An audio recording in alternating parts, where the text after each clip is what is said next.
Olá, queridos leitores, sonhadores. Vamos iniciar hoje mais uma leitura no nosso Clube do livro Sonhando com os Deuses, do Scott Cunningham. A descrição sobre o autor, curiosidades sobre o livro, eu estou sempre colocando aqui na descrição, tá? Que é para a gente poupar tempo e ir direto aí ao fruto desse talentoso escritor. Esse livro ele é dividido em 3 partes. A primeira se chama Dia, a segunda Noite e a terceira Aurora. Para quem ainda não fez nenhum clube do livro comigo, e como existem alguns deficientes visuais aqui, né, que nos acompanham, quando eu for interromper o capítulo, e fazer os meus comentários, eu sempre falo parênteses e já dou sequência ao meu comentário, tá bom? Procuro fazer isso o mínimo possível para preservar aí mesmo, né, a essência do autor, que afinal é o que acredito interesse mais para vocês, né? As nossas experiências, elas podem ser divididas depois aqui nos comentários ou até nos grupos do Telegram. No prefácio desse livro, ele fala sobre a importância da gente analisar os sonhos, visto que passamos 1/3 da vida dormindo. E os símbolos, ou toda essa codificação, essa linguagem divina, né, que existe entre um ser superior e o nosso, ela pode e deve ser interpretada. Do contrário, né, vamos passar aí 1/3 da vida na obscuridade e com todas essas dúvidas, né, e mistérios aí que esse universo tão importante tem para nos passar. Ele fala aqui também sobre um interesse que nunca se dissipou ao longo dos milênios, né, em que o tema é estudado, até utilizado como era na antiguidade, como ferramenta de previsões, né? Veja aí como José do Egito ficou importante graças a ser um bom leitor de símbolos oníricos, né? E que por isso muitos trabalhos foram desenvolvidos, né? Muitos livros, especialmente aqueles que são aqui abordados pelo autor no capítulo 8, né? Que foram muito importantes para que ele desenvolvesse essa obra e que para que nós também, né, pudéssemos aí ter um pouco mais de ferramentas para trabalhar com os nossos próprios conteúdos oníricos. A parte 1 desse livro examina as teorias sobre os sonhos e a sua importância para os antigos egípcios, para os sumerianos, para os babilônicos, para os gregos, para os romanos, havaianos e também os nativos americanos. Essa parte do livro fecha com um vislumbre ali sobre livros de sonhos. A parte 2 define um sistema único de ritual projetado para solicitar sonhos às nossas divindades pessoais, baseado nas técnicas da antiguidade, assim como em experiência pessoal. E a parte 3, por fim, consiste de um guia em profundidade para lembrar e registrar os seus sonhos, interpretando-os e determinando se eles são ou não de origem divina.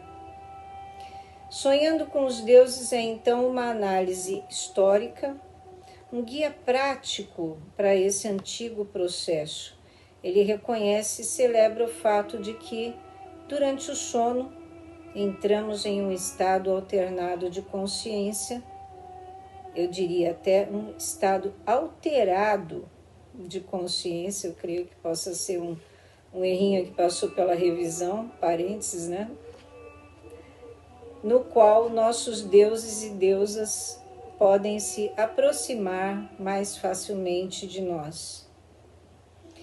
As técnicas esboçadas nas partes 2 e 3 desse livro não são complexas, nem demandam muito tempo. Umas poucas ações, uma invocação, cama, assim elas podem nos conduzir a esses estados mais elevados de consciência, promovendo conforto e aconselhamento, enviando avisos sobre o futuro e fortalecendo o relacionamento com as nossas divindades pessoais. O sono pode ser, sim, um ato ritual. Então, sonhando com os deuses é nada menos do que um guia para uma única prática espiritual pessoal, baseado em 3 milênios de uso contínuo de rituais similares. Ele eleva o sono de um necessário período de descanso físico e mental a um propósito mais elevado. E eu posso dizer isso na prática, porque já venho aplicando algumas técnicas aqui há alguns anos, né? Pelo menos aí 10 anos. Primeira parte, o dia é precedida aqui por uma antiga prece de sonhos assírio. Eu até coloquei uma música, aqui é do Buda's Lounge, que fala sobre, que tem um tema mesopotâmico, né? Porque a gente vai bem lá de trás, né? Mesopotâmia, Assíria, até chegar aos dias atuais. E essa é uma antiga prece de sonhos assíria. Revele-se para mim e deixe-me ter um sonho favorável. Que o sonho que eu tiver seja favorável. Que o sonho que eu tiver seja verdadeiro. Que Mamu, a deusa dos sonhos, fique em minha cabeceira. Deixe-me entrar em E-Sagila, o templo dos deuses, a casa da vida. Tá aí uma sugestão, né, para a gente fazer uma programação mental para sonhos divinos. Capítulo 1. Os mistérios dos sonhos. As visões que nos chegam à noite podem ser tão enigmáticas, informativas, apavorantes ou interessantes que virtualmente cada uma das maiores culturas lhes deu importância. Algumas pessoas definiram que os sonhos eram causados por demônios, outras por divindades. Sonhos eram explicados como memórias da alma humana, temporariamente liberta do corpo, que vagueava durante o sono, como mensagens de parentes falecidos, fantasias puramente criativas, até mesmo como sendo causados pela mente ao ordenar eventos recentes durante o sono. Pelo menos uma cultura primitiva achava que os sonhos eram necessidades subconscientes da alma trazidas à mente consciente durante o sono. O que nós podemos tirar dessa miríade de conceitos conflitantes? Talvez devêssemos começar examinando a natureza da consciência humana. Subtítulo: As duas mentes. Os místicos, através das eras, postularam que nós possuímos duas mentes: a consciente, que usamos durante nossas atividades diárias, e a subconsciente ou psíquica, que assume o controle durante o sono. Teorias recentes sobre as funções separadas dos dois hemisférios do cérebro vêm se harmonizar com essa teoria. A mente consciente é proficiente em adicionar algarismos, ler, teorizar, instruir o corpo a realizar tarefas exatas, dirigir e para outras atividades. Ela acorda conosco e repousa durante a noite. Suas funções estão relacionadas ao mundo material, às comunicações escritas e verbais, assuntos financeiros e outras preocupações mundanas.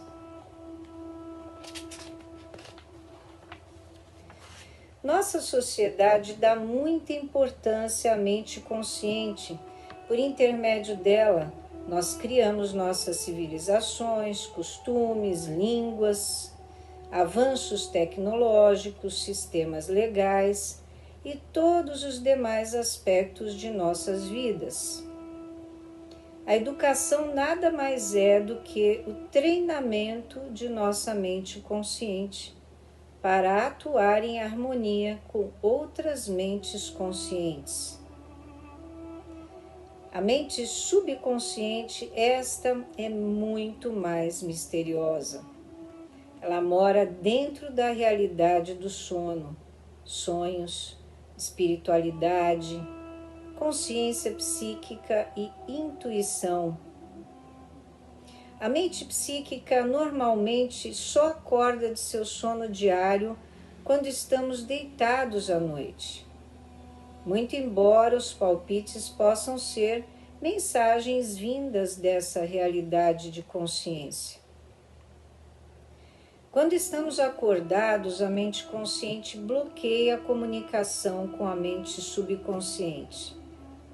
Ela simplesmente não permite que informações vindas da outra mente se introduzam em nossa vida desperta.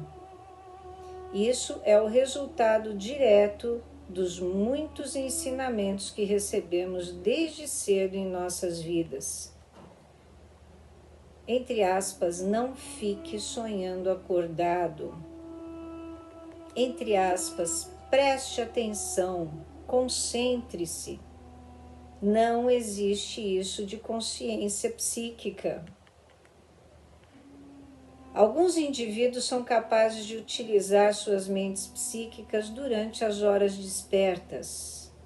Psíquicos, sensitivos, místicos, artistas, escritores. Não há dúvida de que a mente psíquica também atua durante rituais espirituais e religiosos. Ainda assim, nós normalmente nem sequer percebemos sua presença, exceto durante os sonhos.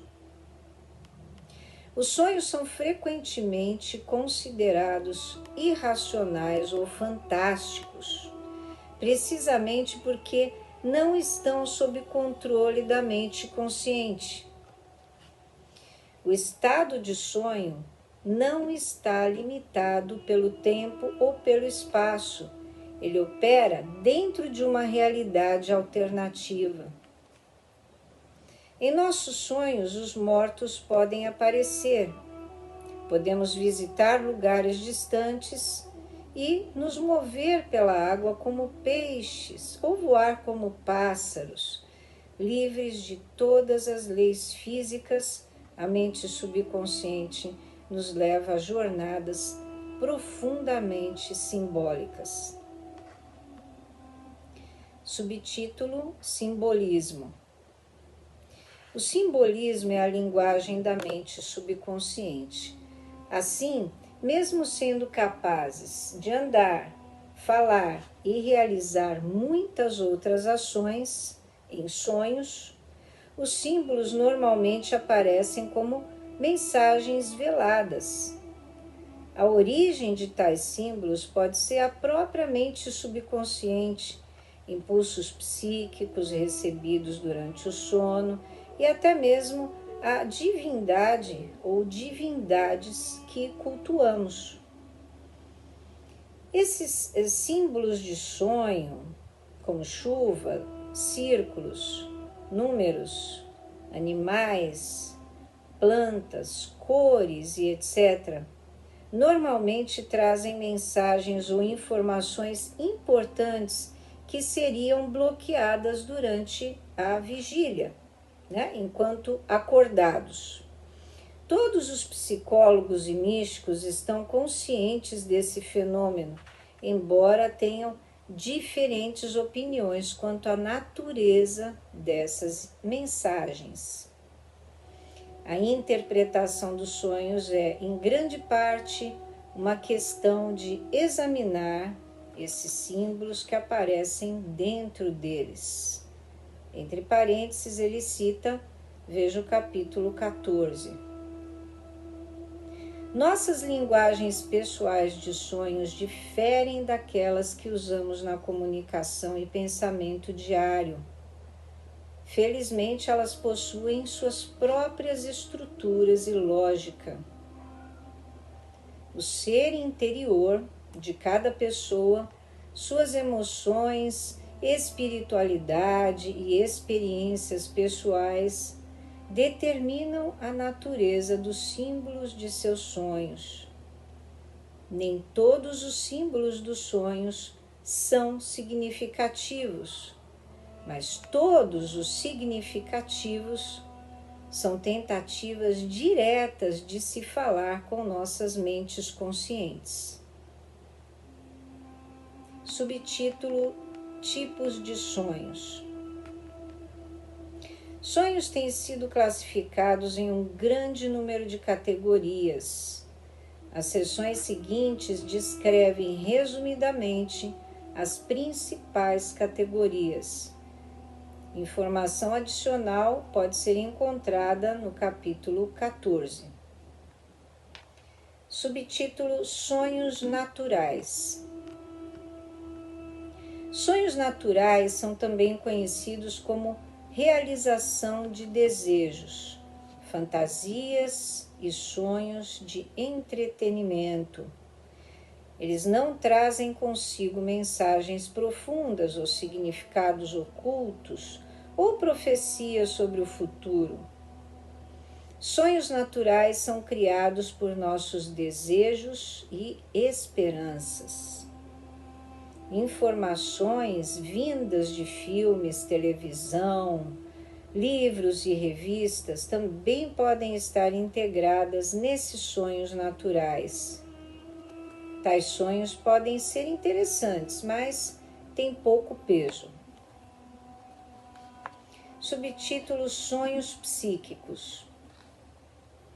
Um dos mais famosos sonhos psíquicos americanos ocorreu com Abraham Lincoln, que foi presidente.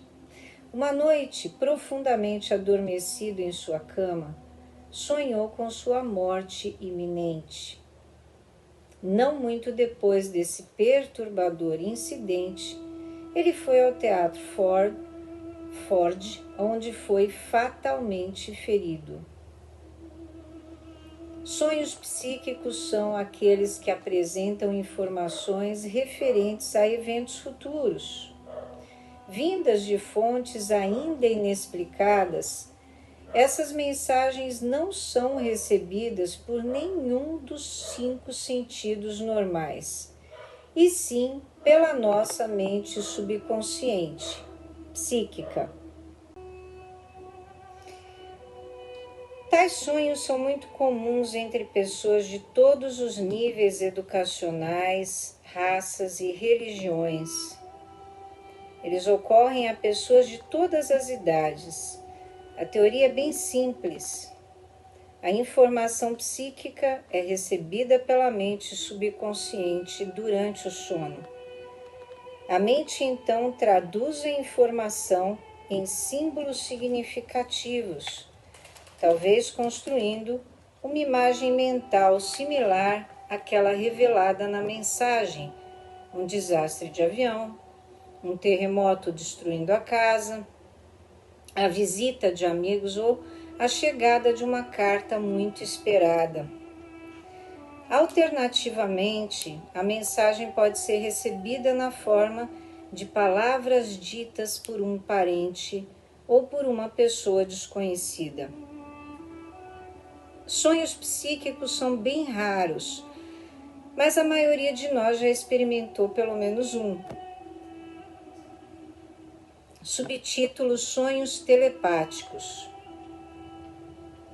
A possibilidade do que chamaremos de sonhos telepáticos foi expressa pelo cientista grego Demócrito, que escreveu que sonhos poderiam ser o resultado de emanações vindas de outras pessoas e objetos, entrando em nossa consciência durante o sono.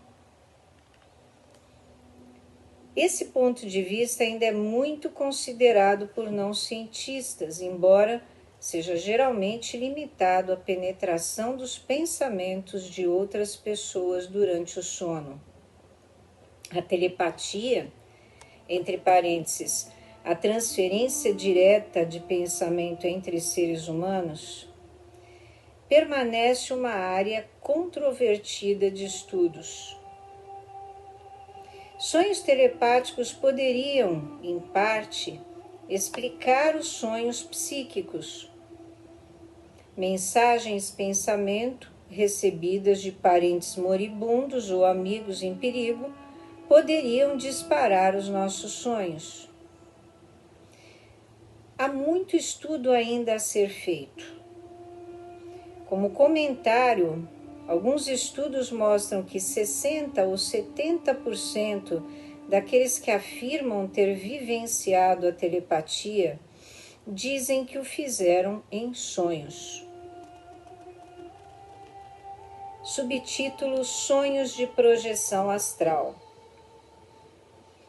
A maioria das antigas culturas via o sono como um período em que a alma humana estava temporariamente livre do corpo.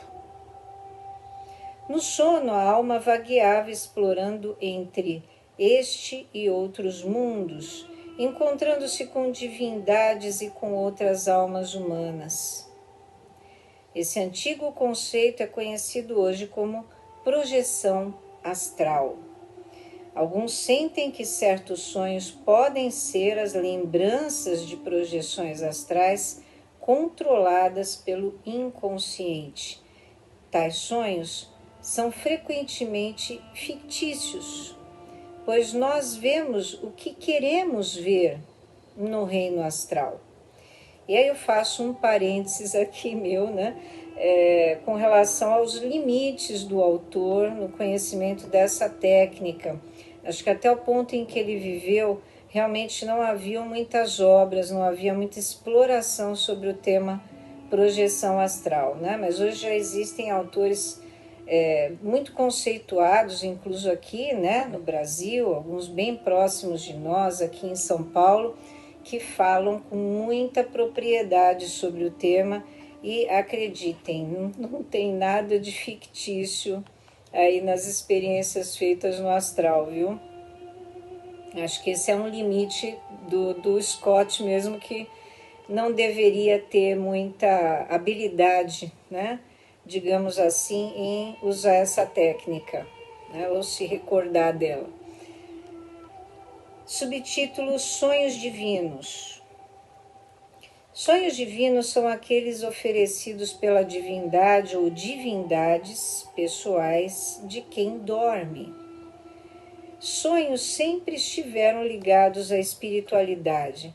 O sono é aquela hora sagrada, afinal, para que nossas divindades tornem suas presenças conhecidas, ou para oferecer conforto, ou guia a nós. A mente que duvida está quieta, o corpo não se movimenta. A mente subconsciente está em pleno funcionamento e assim pode receber facilmente mensagens do divino. Sonhos divinamente inspirados não são meramente relíquias de religiões pagãs. Os primeiros cristãos aceitavam que Deus podia inspirar sonhos. Santo Agostinho, São Tomás de Aquino e muitas outras figuras do cristianismo primitivo escreveram que interpretar o futuro pelos sonhos não era espiritualmente ilegal, pois Deus instruía os seres humanos por intermédio deles. A Bíblia está cheia de relatos de sonhos divinos.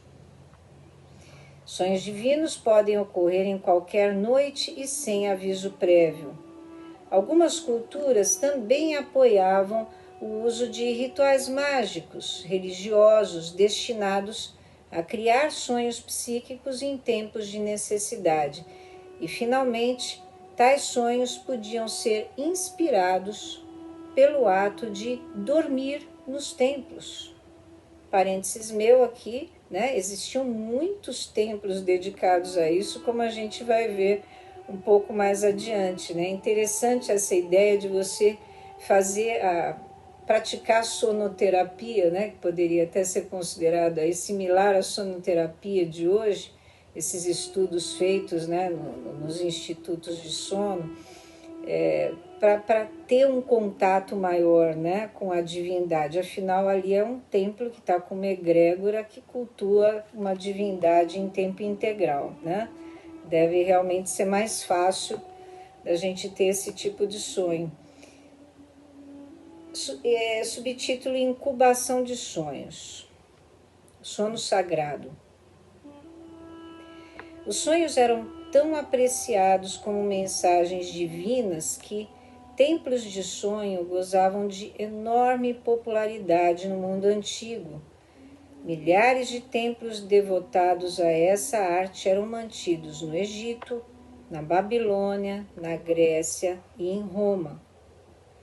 A incubação de sonhos, que vem do latim incubare, é um termo técnico que descreve a criação de sonhos sagrados para um propósito específico, que pode ser cura, aconselhamento, vislumbres do futuro, proteção, concepção de crianças, planos de batalha e inúmeras outras razões. Qualquer cidadão livre daquelas nações podia visitar um templo, fazer uma oferta ou até um sacrifício animal e passar a noite em solo divino.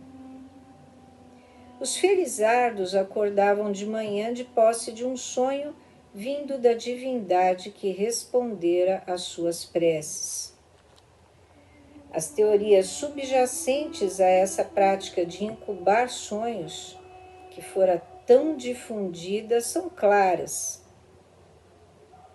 Primeiro, as divindades se preocupam com seus adoradores. Segundo, sonhos podem ser enviados por deusas e deuses.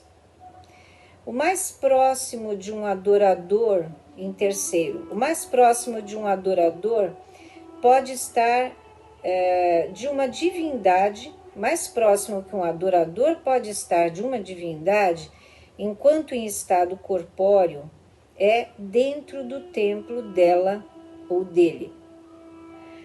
Quarto, antes de dormir dentro de um templo, será então o método mais eficaz de produzir um sonho divino.